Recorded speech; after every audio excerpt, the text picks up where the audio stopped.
Assalamualaikum semuanya. Bab 113. Tiba-tiba istriku cuek. Malam ini setelah makan malam bersama Dewi langsung saja menggeret Feli ke ruangan keluarga. Ia dengan cepat menyalip Dewa yang sudah hendak membawa kakak iparnya itu naik ke kamar mereka. Tentu saja Dewa begitu kesal dengan kelakuan Dewi yang dengan seenaknya mengambil istrinya itu. Bima yang memang ada di sana hanya bisa menggelengkan kepalanya melihat kelakuan kekasihnya itu yang sudah terlihat tidak sabar untuk memilih gaun pengantinnya. Kini keempat orang itu sudah terlihat duduk dengan manis di ruang keluarga. Feli duduk sejajar dengan Dewi sementara Dewa duduk dengan Bima di hadapannya. "Kau itu kenapa? Lain kali jangan tarik-tarik istriku seperti itu. Kau lupa istriku itu lagi hamil." Tukas Dewa yang sedikit geram istrinya ditarik seenaknya oleh Dewi. "Hehehe. Maaf Kak. Tadi aku buru-buru, takut Kak Feli dibawa duluan sama Kak Dewa," ujar Dewi dengan cengirnya, karena terburu-buru ia sampai menggeret Feli yang sedang hamil itu. "Aku mau minta bantuan sama Kak Feli untuk memilih gaun pengantinku. Aku bingung banget mau pilih yang mana, habisnya semuanya kelihatan bagus dan cucok-cucok. Siapa tahu dengan berdiskusi sama Kak Feli, aku bisa memilih mana gaun yang cocok untukku pakai nanti."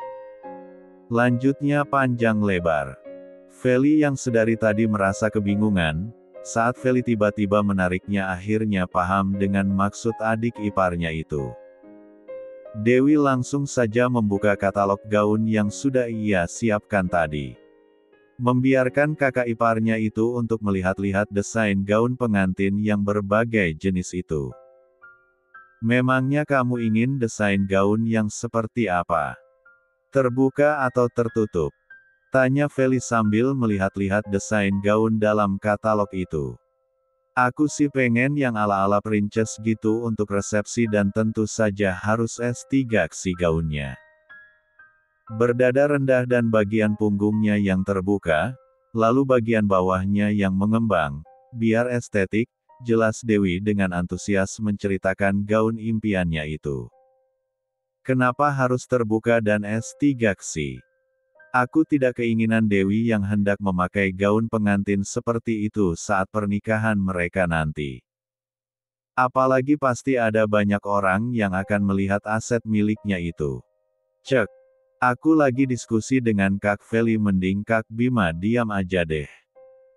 Laki-laki mana paham beginian?" tukas Dewi dengan galak. "Lelaki mana paham dengan pembicaraan gaun-gaun seperti ini? Mereka itu hanya bisa komen saja tanpa bisa memberikan solusi." Sebelumnya Dewi sempat bertanya pada Bima, mana desain gaun yang kira-kira cocok dengannya. Dan Bima hanya menjawab dengan, "Terserah apapun cocok untukmu," dan sekarang pria itu mendadak berkomentar yang membuat Dewi jengkel saja pada calon suaminya itu. Bima langsung saja kicep mendapat omelan dari Dewi. Jika ia memberikan komentar sampai bibirnya berbusa pun pasti akan kalah dengan wanita itu. Feli dan Dewi akhirnya larut dalam obrolan-obrolan membahas tentang pergaulan yang berjalan begitu alot dan lama, sudah seperti berdiskusi dengan kolega penting saja. Dewa yang sedari tadi diam dan mendengarkan saja akhirnya membuka suaranya saat diterpa rasa ngantuk yang melandanya. Ia juga habis terkena omel karena terus-terusan bertanya, "Sudah selesai belum Mami? Ke kamar yuk, Mami lama banget sih, Mami pengen P3 look, dan masih banyak lagi." Dewi yang sudah merasa jengah akhirnya mengomeli kakaknya itu sampai tidak bersuara lagi. "Mami tidur yuk. Papi ngantuk ini," ajaknya dengan sesekali menguap. Padahal waktu masih menunjukkan pukul 21.32, namun pria itu sudah merengek ingin tidur. Mungkin karena efek dari meminum obat yang membuatnya cepat mengantuk. Sedangkan Bima, pria itu sudah anteng dengan bermain game online di ponselnya. Duh, tidur sana sendiri. Kak Feli masih sibuk ini. Lagian masih sore udah ngajak ngamar saja. Bukan Feli yang menjawab melainkan Dewi. Ia rasanya sangat jengkel sekali dengan tingkah kakaknya yang semakin hari semakin menyebalkan. Aku sedang tidak mengajakmu bicara. Lebih baik kau diam, sedari tadi terus saja mengajak istriku diskusi tidak jelas. Yang pakai gaunnya itu kan kamu, ngapain pakai ngerepotin istriku segala. Ketus Dewa dengan menatap tajam Dewi.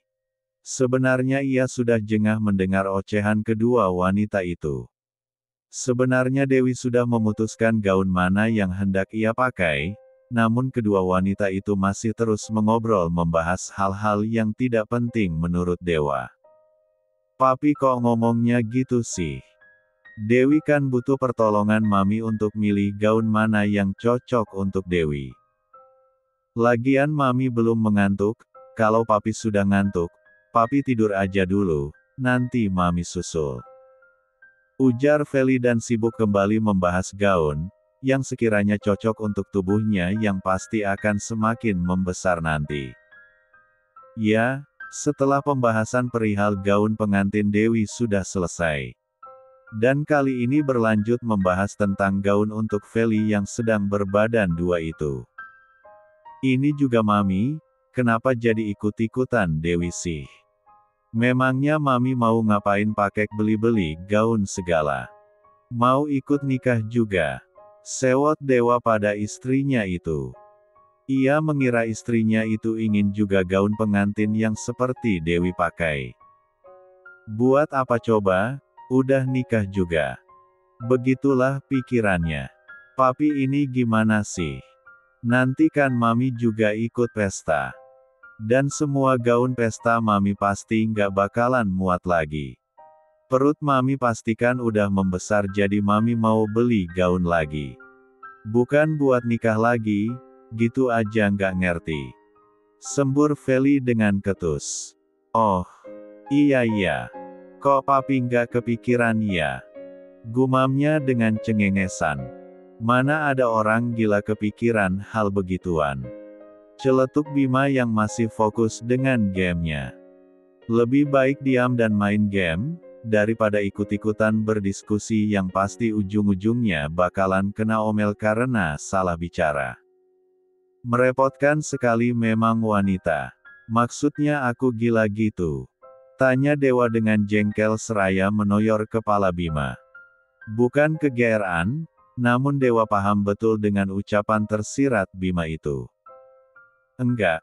Situ aja yang lagi sensitif. Sangkalnya. Dewa yang sudah merasa kesal setengah mampus pun langsung saja ia bangkit menghampiri sang istri. Ia langsung menggendong tubuh istrinya ala koala. Perlakuan Dewa yang tiba-tiba muncul dan menggendongnya seperti ini. Malu banget rasanya, sudah seperti bocah saja digendong koala seperti ini. Jangan gerak-gerak sayang. Nanti jatuh. Lebih baik sekarang kita ke kamar dan tidur. Papi kangen tahu, dari tadi sibuk terus sama Dewi. Ucap Dewa dengan lembut ia berjalan membawa istrinya itu menuju kamarnya di lantai atas. Duh, romantis banget sih, persis seperti monyet yang lagi gendong anaknya yang pernah tangga. Hahaha. Tawa Bima dan Dewi. Bab 114. 3 hari berlalu. Hari ini Dewa sudah mulai masuk kerja, tentu saja itu semua atas paksaan dari sang istri. Bagaimana tidak, setelah dinyatakan sehat bahkan sangat sehat Dewa tetap menolak untuk berangkat kerja dan lebih memilih bermalas-malasan di rumah. Tentu saja Feli dibuat sangat jengah dengan keberadaan suaminya di rumah, apalagi ia sudah berhenti menjadi model.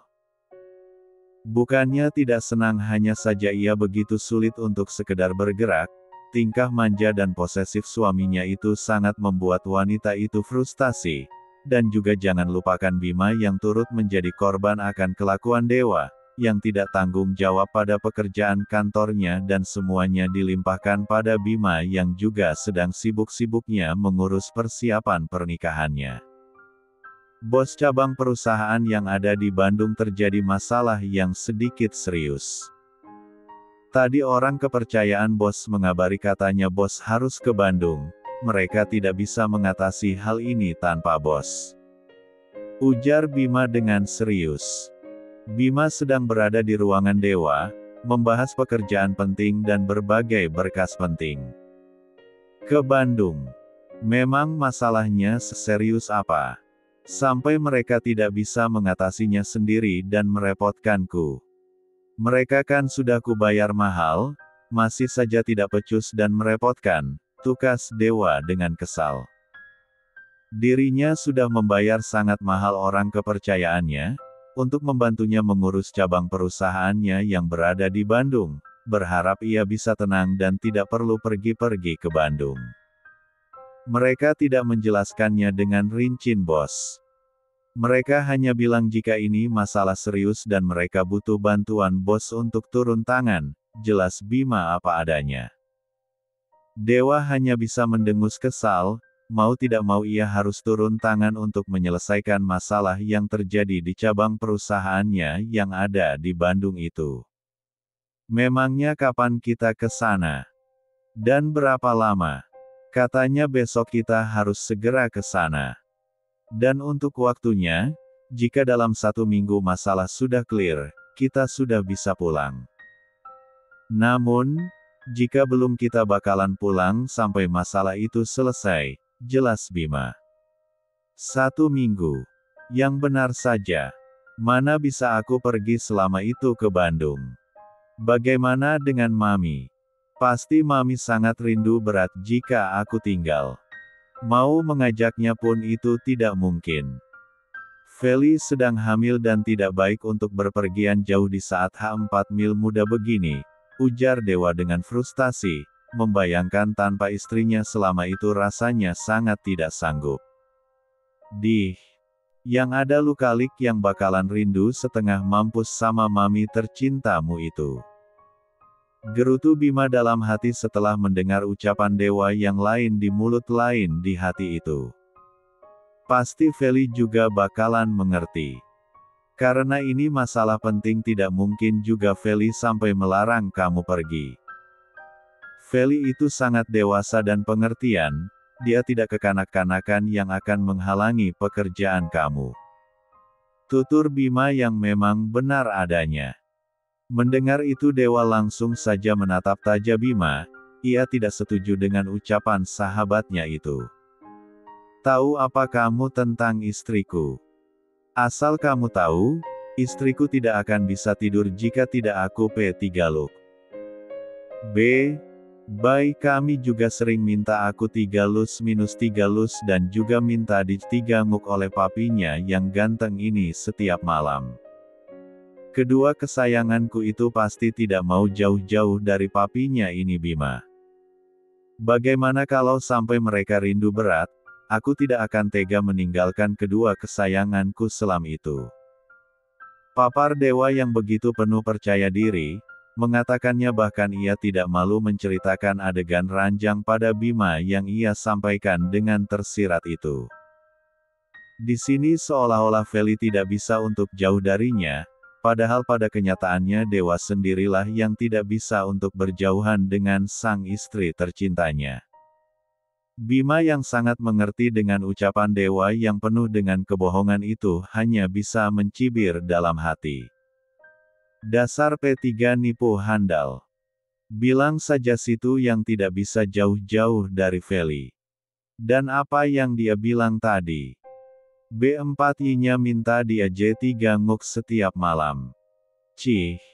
Yang ada B4-nya itu pasti sangat jengkel di S0, Dok S0 Dok terus sama bapaknya itu. Memang BR3 engsek nih orang. Terserah kamu sajalah. Kalaupun perusahaanmu itu bangkrut toh bukan aku yang bakalan rugi besar. Ujar Bima yang sudah pasrah dan enggan berdebat lagi. Dewa terdiam sejenak. Walau bagaimanapun perusahaannya itu juga menghasilkan keuntungan yang lumayan besar, akan sangat rugi jika perusahaannya itu bangkrut. Pikirannya menjadi sangat kacau sekarang. Satu sisi ia tidak akan sanggup meninggalkan sang istri yang sedang hamil itu. Namun, di sisi lain ia juga tidak bisa membiarkan perusahaannya bangkrut begitu saja, apalagi ada banyak karyawan yang menggantungkan hidupnya pada perusahaannya itu. Baiklah. Baiklah, aku akan pergi besok. Tapi hari ini aku mau pulang cepat. Mau minta bekal sebelum berangkat besok. Semoga saja tidak lama-lama di sananya. Putus Dewa setelah berpikir keras. Nah gitu dong. Sekalian ketemu sama keluarga kamu di Bandung kan? Seru Bima. Benar katamu. Tapi males juga kalau ketemu sepupu sombong yang suka pamer itu. Ucap Dewa. Ada sedikit rasa malas jika bertemu dengan keluarga besarnya yang ada di Bandung. Tidak jarang ada beberapa kerabatnya yang sombong dan suka pamer, meskipun tidak semuanya. Jangan lupa, mampir juga ke rumah ayah dan bundanya Feli. Selama menikahkan kamu belum pernah datang ke sana, hanya 2 kali. Itu pun pas ngelamar dan pamit mau bawa Feli ke Jakarta. Memang dasar menantu laknat. Saran Bima. Iya benar katamu. Kalau bisa nanti aku bakalan menginap di rumah istriku itu. Jawab Dewa dengan menggaruk kepalanya. Mulai sekarang ia akan membangun hubungan kekeluargaan yang erat dengan keluarga istrinya itu. Sebelumnya ia tidak pernah mau mencoba berdekatan dengan keluarga istrinya itu. Terlebih ada kakak laki-laki Feli yang terlihat tidak begitu menyukainya.